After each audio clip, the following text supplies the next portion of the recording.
Hi, everybody. I'm Kelly Vaughn, and welcome to Inside Indy. And joining us this evening, you're going to enjoy this in-depth conversation with Natalie Chavis Fisher. She's an Indianapolis attorney to start with. She's a best-selling author as well, and currently an executive producer for a docu-series that's going to air here on WHMB TV 40, starting on October 31st at 6 p.m. Tell us, Natalie, the name of this docu-series that you've spent quite a bit of time and energy putting together. I have. Thank you, Kelly. First of all, thank you. I'm so excited to be here, and I thank you for the opportunity to come and talk to your viewers. So basically, the docuseries is a foster care docuseries, and you're right. We have probably worked for about a year and a half. We shot footage right there in your studio and some additional footage outside in the general Indiana area. And the name of the docuseries is Foster Care, Perfect Imperfection. I love the title of it.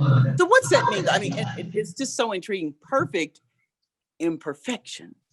Yeah. Because, the thing is, nothing is perfect, right? We are all sort of imperfect beings. Mm-hmm. So we are perfect in our imperfection, right? So you take the normative value off of imperfection. And if you look at the foster care system, children wind up in the system because of very imperfect situations with their families, with other family, members of the community and things of that nature.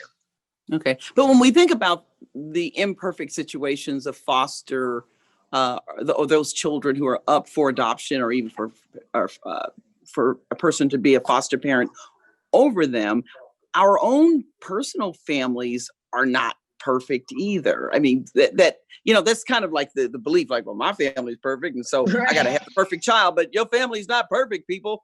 Not a one of us is perfect. And that's the real story. We sort of have this foster care situation, but the same concept spread to non-foster care situation. We all come from brokenness in some form. We are all at different levels of healing. We are all at different levels of awareness. And that's part of what I'm trying to do, is just to show just that. So that, like, if you take an aspirin, it goes different places to different people. Some people, their brokenness is in their hip. Some, they have a headache or whatever. You just kind of take all the information in and see where it hits you and where you and your families are at.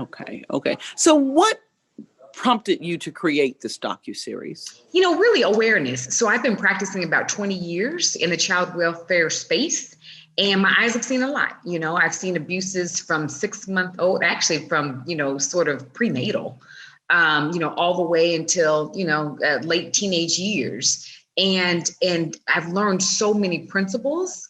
And I also, when I did my research, I saw that about 500,000 children in the U.S. have been, or in the actual system. That is, we have many more that are abused and neglected. And so I knew that the foster care universe is vast and that we are all connected, whether we realize it or not. And if I bring awareness, it will help destigmatize foster care, and then also to bring people to a call of action.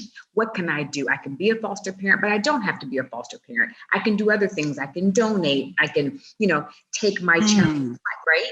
I can take my child's classmate who is a foster child to a family outing with my family. I can smile at a broken child. I can look at the broken child inside of me and work on healing that person. So it's my goal to sort of hit all of those aspects and more. Okay, I love it. So now tell us about the docuseries. We don't want to give it all away, but take us there, what we can expect. And it's a 4-part series starting again on October 31st, which is a Saturday at 6 p.m. So every following Saturday, the first 3 Saturdays into the month of November, you'll see part 2, part 3, and part 4. So take us there and what we can expect. Yeah, so each part sort of has a different focus. So the first part tells a story of a grandmother who was forced, because of her daughter's addiction to drugs, to care for and then ultimately adopt her grandchild. And then we also have messages from State Representative Vanessa Summers within that space, as well as a drug rehabilitation center in that space. And then the next section, we've got Magistrate Judge Jeffrey Gaither to talk to us about kind of how the legal system works. I also interview Peter Kinney, who is a child welfare attorney like myself. And, and then there'll be people talking about trauma experts Dr. Scott Morschberger from Taylor University is going to talk about how trauma affects the brain. Karen Henry Smith, who's an MSW and a licensed counselor, will talk about complex PTSD. And in the next section, we have Chris Ballard, who of course is the Colts general manager. He and his wife, Kristen, adopted their cousins out of the foster care system. So we'll hear their story. And then we'll hear about what many service providers in the surrounding Indiana that are contained within the surrounding Indiana area, what they provide. So we'll hear from Children's Bureau, we'll hear from Choices, and just a myriad of others. And then we'll hear from a family in the fourth series that talks about really sort of disproportionality as it relates to the foster care system, right, and underrepresented populations. Wow. Okay. I love it. So when it comes to making that decision to be a foster parent or to adopt, what do you find the most common fear in moving forward with that decision? I think not knowing the child's background. It causes a lot of anxiety oftentimes, and there are ways to counter that. There are ways to look at the file. There are ways to be, well equipped for, what trauma looks like just generally on a child. But that does sort of become a common point of anxiety, is not knowing the exact background and just not being able to predict the future, and not knowing whether the child will bond in this home, whether we can truly nurture the child, which in most cases the child will actually, even if they can't bond, they in most cases will flourish when they're taken out of an abusive situation and into a more stable situation. So it's important to have a sort of a support system to help sort of navigate through any and all anxieties. Now, when you say they come from, say, a challenging situation, take us there. What oftentimes are these children going through, being exposed to? It's any and every form of abuse that you can imagine, Kelly, so we think about the 6-month-old child that's being, shaken to the point of brain damage, right? All the way to neglect, maybe mom or dad are in a drunken or drugged out stupor laying on the couch. And the 3-year-old child is walking on the highway with just, their diaper on, or we're talking about a child that's born in the hospital with drugs in their system, a lot of sexual abuse, and usually that's disclosed. Usually a child will disclose something has happened and that has to be investigated. So we see that. Then we see the obvious signs too of bruises, broken bones and things of that nature that a child is, sort of showing when they go to school. And so administrators, principals, teachers, and administrators are self-reporters. They're mandatory reporters. So they have to report. So you've got physical, sexual, domestic violence. If a child has witnessed domestic violence between their parents or one of their parents and another adult, that classifies as child abuse. Sometimes the houses are dirty. And when we say dirty, it's not like my house. Sometimes it's a little dirty. It's not like my house. Right. Didn't clean for a couple of weeks. No, just kidding. Right. But when we say dirty, we're talking about like maybe roach infestations, maybe feces, maybe urine, and things of that nature. So usually those issues come as reports into the Department of Child Services, and then an investigation has to happen.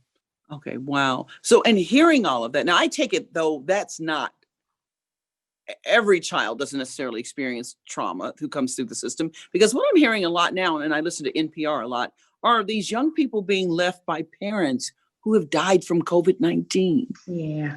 So here it is. So let's just say a child is in a pretty healthy, stable environment and their parents die of COVID-19. That sort of leaves them orphaned. The trauma for them is not in sort of a chronic trauma that the sort of parents were the source of. The trauma for them is losing their parents, right? And then possibly going to someone's home that they don't even know, or that may or may not love them like their parents. So, even that is a little traumatic, because that's a massive change, especially for a child who's developing. Okay. So if I were to make the decision to become a foster parent and looking at the full gamut of the various situations that these children are involved in, am I going to be able to overcome those obstacles? And how will I be able to do that? Is there hope? Oh, absolutely. First of all, not every child has a different level of needs, right? Some just have regular needs, just like our regular biological children, right? Maybe just all of a sudden their parents got in a car accident or something, but they don't have sort of chronic trauma. So those children are going to present a little bit differently. So you've got that. But in addition to that, there is tons of support. So whatever your licensing child placing agency is, you have monthly meetings there, monthly training sessions and monthly supports. You will have a caseworker with the Department of Child Services who will help. And you will also have a caseworker with your licensing agency if the Department of Child Services is not your licensing agency. So then there's Facebook support groups, there's Instagram support groups, there's church support groups. So support abounds, basically. Okay. So we're going to take a break now. And then when we come back, we'll talk more about the upcoming docuseries and about the process of adopting and beyond when we come back.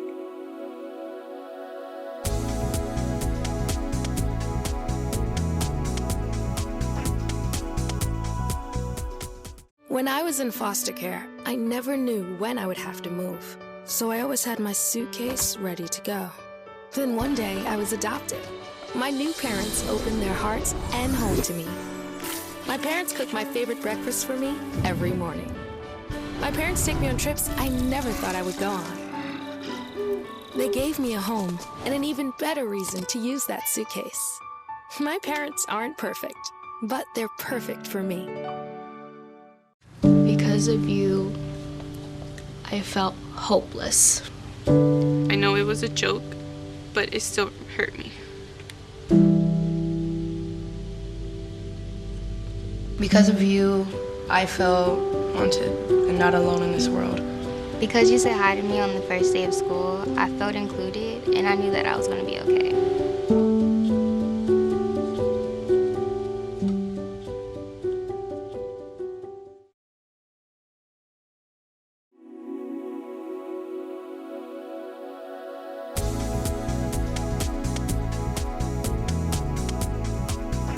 And we're just continuing our discussion with Indianapolis attorney Natalie Chavis Fisher, who has a docuseries that's going to be airing here on WHMB TV 40 starting October 31st.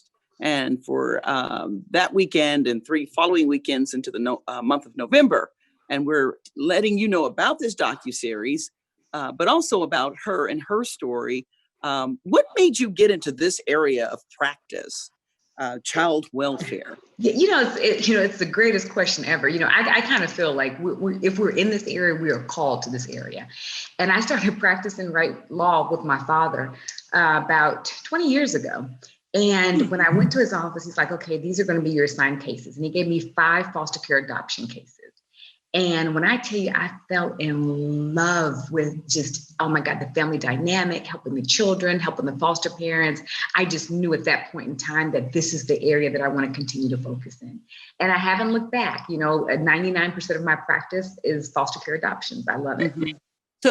So what makes you, what do you love most? Or can you tell the story of a particular case that just, that you had an impact on? Oh my God. Well, there's a social worker sort of side of me. So I think that those light switch turn on when I get to help. So, ironically, all of my cases are unique, but I can think of a case where I had a grandmother who was left to adopt 5 of her grandchildren and just did not know where to go.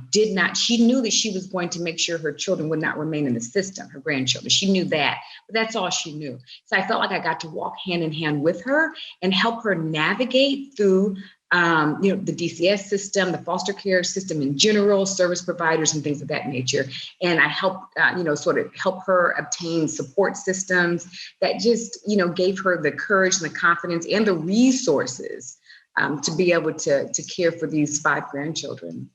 Wow. Well, you're having an impact, and that's a great feeling when your profession allows you to do that. So we commend you for that. Thank you. Yeah, because it's a tough area. I tell you, it really is. Yeah, it's tough. So who should watch your docuseries, Perfect Imperfection? I think anybody who cares, anybody who has compassion for children and families, because what it'll do is it will give you information that will help empower you, if for nothing else, than to have empathy. And you'll also see yourselves. We all will see ourselves in many of the components of the docuseries. Definitely people who are interested in licensing as foster parents or who are already licensed. In many cases, child placing agencies will allow this docuseries to count as hours credit hours towards your licensing. So you'd want to check with your providers for that. I'd say any social worker, any pastor, any service provider. And there again, just anyone who wants to be of benefit or who has a family member who is somehow affected. Either they've been a foster child or they know a foster child. All of those entities I think would be great.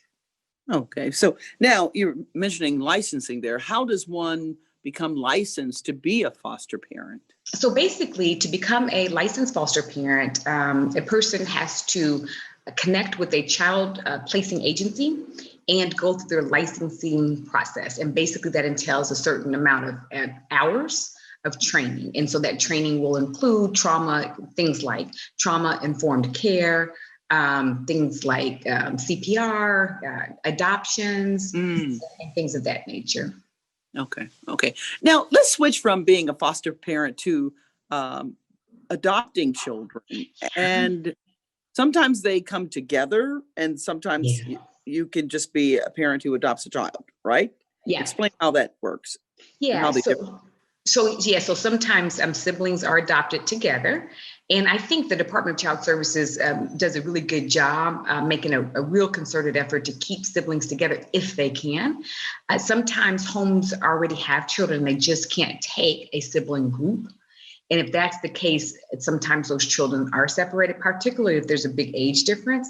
But even in the instance where the children are separated in maybe 2 or 3 homes, a lot of effort is made to keep the bond together with the siblings, whether it be through monthly activities, weekly activities, or what have you, because that helps provide some sort of stability for the children. They are away from their mother and father, but if they could still maintain contact with each other, that's a good thing. So a lot of effort is made in that regard. Okay. Is it expensive to adopt? Because I know years ago I was considering that, and a friend of mine, well, I can say it, Chris Wright from Channel 13, I think adopted, he's with Channel 4 now, but he adopted 2 children. And he calls me one day and he goes, "We got this child and the child is available." And he was so excited about it because he's gotten into this, adopting children. Yeah. And he mentioned the cost, and I just was not prepared to absorb that cost. But let's talk about the cost of adopting. I will say private adoptions, and I'm not familiar with his case, but I'm going to take a guess that he actually adopted privately. Okay. Private adoptions cost more, right? So that could be in the tens of thousands because you have to pay sort of the agency fees. Sometimes if it's a child that hasn't been born, you could be potentially helping with the birthing fees. You've got sort of a lawyer there. You've got home studies in all court, and cases and things of that nature. On the foster care adoption side, it's not as expensive. There's not the Department of Child Services works really hard at terminating parental rights. So there's a big sort of component that's already done. The government in and of itself is the child placing agency that gives its consents and things, and they'll do the home study as part of the course. So those prices sort of dwindle down so it's less expensive to adopt through the foster care system than it is to adopt privately. Okay. And see, I didn't know that. So I'm learning some things. Yeah, good. See, that's why you got to watch the docuseries to learn things. There you go. So now, is it ever too late to consider adopting? Because, I'm no spring chicken. So is there an age which you say, you may not want to go down that road? Not at all. As long as you have love and you've got time, energy, and resources to give to a child, you're in good health, good mind, it's not too late. I mean, like I said, I have grandmothers that adopt, there's a grandmother in the docuseries, that's adopting. So. Yeah. And you think about a lot of grandmothers and great grandmothers step in to raise children, even if there is no adoption or a foster situation involved. Is there anyway, right? That's the point. Yeah, that's absolutely the point. It's not a formalized system, but it's the same thing. We're stepping in and we're raising children that were not birthed directly by us. And especially in our community, we just sort of do that. We just step in and help raise. It doesn't have to have a title or a name or governmental involvement. It's what we do. Okay. So now let's talk about the docuseries again. Tell people the dates, times, location, meaning obviously here on WHMB TV 40, but I want to keep putting that out there because people are And so they'll know. Okay. Yeah. So it's going to air on TV 40 in 4 segments. The first airing is going to be Saturday, October 31st at 6 p.m. And the next will be Saturday, November 7th at 6 p.m. And the next is Saturday, November 14th at 6 p.m. And then the last is actually National Foster Care Adoption Day, which is pretty sure I'm almost 100%, which is Friday, October 21st. Okay, I was adding it too. At 6 p.m. Yeah, I'm adding that. I'm making sure that's the adoption day too, which I'm almost 100% sure it is. But nevertheless, those are the dates. And then after that, the documentary in totality can be downloaded through Vimeo, Vimeo, and then eventually on Amazon Prime. So and that's good. So people can just, have it or rent. They can rent or buy and just watch it. If they want to use it as for hours, they can do that, or just have it as a resource. Okay. Now, so if I'm a parent who's watching, or an adult who's watching who wants, I might want to look into that. So who do I call? Where do I go? Do I call you? Do I call the state? How does it get involved? Yeah. So for me, if you are already foster parents and you would like to adopt, you can call me at 317-762-9209, and I can help you adopt your foster child. If you want to have a foster child license, or foster care license, if you haven't gotten licensed yet, I would just Google foster care in Indiana, and you can look at the various agencies and talk to 2 or 3 and see which ones you feel you're best suited for. I mean, some examples are Adult and Child, The Villages, Children's Bureau, Bethany, White's. I mean, there's a myriad in every county in Indiana. So that would be my approach. And they all have licensing coordinators. And so you just ask to speak to one, or ask when their next information session is, and then just get plugged in that way. Okay. Last question. How can viewers help foster children without being a foster parent? Yeah, there's so many. That's an excellent question. That's a good one to end it on too. There are so many ways. I mean, clearly you can be a licensed foster parent, but not everyone has sort of that, is able to do that, within their work schedule or what have you. But you can also donate to any entity. You can donate money, but it doesn't have to be money. You can donate clothes. Right? I cannot tell you the number of foster children end up in homes they're not familiar with just the clothes on their back. So if DCS, if you want to donate, maybe go to DCS. If they had sort of packages of clothing that they could just sort of divvy out, that would be very, very helpful. Same with the child placing agencies. You can donate toys, and it doesn't even have to be around Christmas. Children have birthdays, all year long. So you can donate toys. You can choose to raise money. You can, maybe orchestrate a 5K, or you can do something even more sort of grassroots. If your child has a friend at school who's in the foster care system, invite that friend to the family movie night, right? So they would, so they can sort of see this family structure and feel that love. Have empathy. That sounds so simple, but so many times we are so judgmental, particularly when children act out, and we don't take the time to figure out what's behind that, and if we find them, there is some instability in that home situation, whether it's a foster care situation or not, smile at the child. Once you find that out, just offer love in any way that you can every time you see that child. Your smile or your love may be the only smile or love they get that entire day. Wow. And that doesn't take much from us. So we can all do that. Wow. Well, you are such an inspiration. You got me thinking about adopting or being a foster. Job well done. Job well done. And we want to get other folks in the mood as well. So again, you can watch Natalie's docuseries on foster care and adopting, which is called Imperfection. And again, it kicks off October 31st for 4 consecutive Saturdays at 6 p.m. right here on WHMB TV 40. Natalie Chavis Fisher, thanks so much for joining us here on Inside Indy. Thank you for having me, Kelly. Title sponsor for the program, Foster Care, Perfect Imperfection, is Eastern Star Church, 5750 East 30th Street, Indianapolis, 46218. Contact them at info@easternstarchurch.org or 317-591-5050.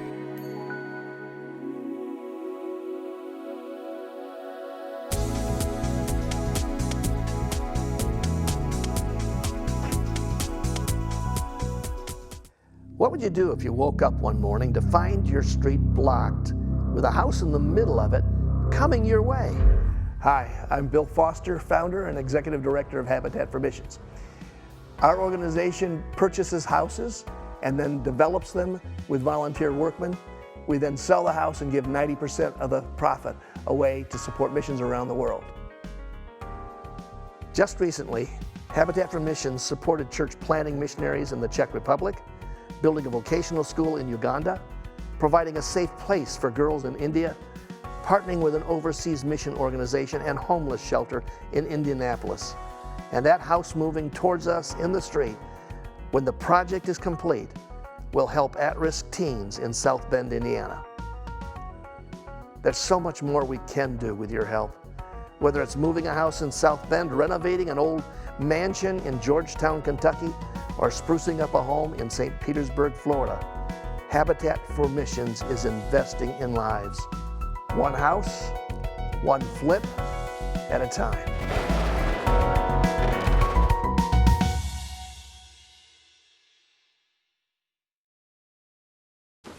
What to expect when you're expecting a teenager. Today we're talking about how to wake up your teen, and this works literally every time.